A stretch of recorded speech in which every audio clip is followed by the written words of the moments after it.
আজকে নামাজের গুরুত্ব ফজিলত এ বিষয়ের উপরে আলোচনা হবে। আল্লাহ রাব্বুল আলামিন আমাদেরকে বোঝার আমল করার আল্লাহ তৌফিক দান করুন, আমিন।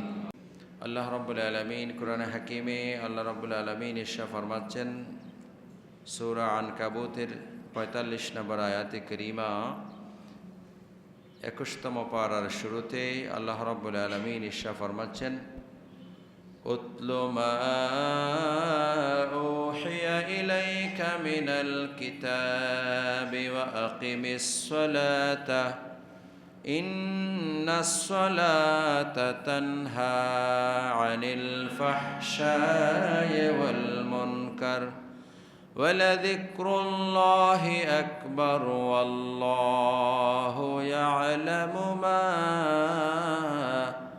তাসনাউন।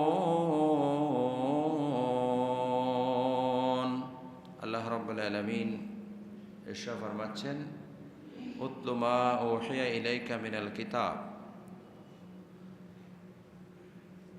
আল্লাহর পক্ষ থেকে যা ওহী করা হয়েছে আপনার উপরে আপনি তেলাওয়াত করুন। সে কিতাব কুরআনুল কারীমকে আপনি তেলাওয়াত করুন। ওয়া আকিমিস সালাতা, নামাজ কায়েম করুন। ইন্নাস সালাতা তানহা আনিল ফাহশাই ওয়াল মুনকার, নিশ্চয় নামাজ অন্যায় অশ্লীল কাজ থেকে বিরত রাখে। ওয়ালাযিকরুল্লাহি আকবার, আল্লাহর জিকির আল্লাহর স্মরণ সবচেয়ে বড় মহান।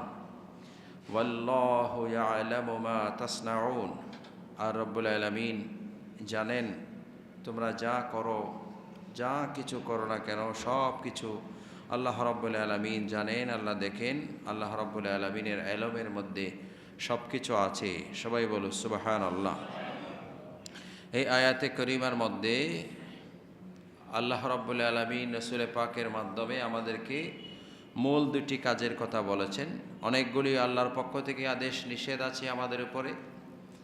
এই আয়াতের মধ্যে দুটি কথা আছে, একটি হচ্ছে কোরআনুল কারীমের তেলাওয়াত, আর একটি হচ্ছে নামাজ কায়েম করা। এবং নামাজ কায়েম করলে কি হবে? আল্লাহ বললেন ইন্নাস সালাতা তানহা আনিল ফাহশাই ওয়াল মুনকার, নিশ্চয় নামাজ অন্যায় অশ্লীল গর্হিত কাজ থেকে বিরত রাখে। অনেকেই বলবেন হুজুর নামাজ পড়েও তো অপরাধ করে, নামাজ পড়েও তো অনেক বান্দা আছে অপরাধ করে, নামাজ পড়েও ঘুষ খায়, নামাজ পড়েও সুদ খায়, নামাজ পড়েও বিভিন্ন ধরনের অপরাধমূলক কাজ করে। তার সারমর্ম হচ্ছে যে নামাজ পড়লে যে প্রভাব তার ভিতরে থাকার কথা, প্রতিক্রিয়া হওয়ার কথা, সেটা হচ্ছে না। সে ব্যক্তি নামাজ ঠিকমতো পড়ছে না, যেভাবে পড়া দরকার নামাজ সেভাবে পড়ছে না।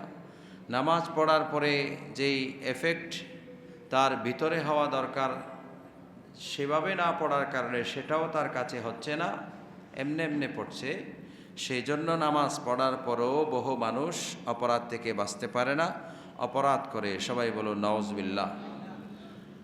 আল্লাহর হাবিবকে যখন জিজ্ঞেস করা হলো এই আয়াতে করিমা সম্পর্কে, আল্লাহর হাবিব ইরশাদ করলেন মাল্লাম তানতাহি সালাতাহু আনিল ফাহশাই ওয়াল মুনকার ফালা সালাতা লাহু,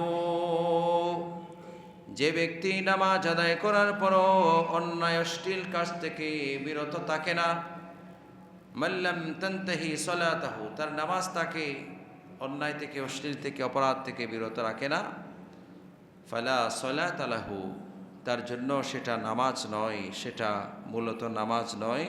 সেই ব্যক্তির কোনো নামাজ নেই, সেই ব্যক্তি নামাজের মতো নামাজ পড়ছে না, সেই জন্য নামাজ পড়ার পরও অপরাধ করছে, অশ্লীল কাজে লিপ্ত হচ্ছে। সবাই বলুন নাউজুবিল্লাহ।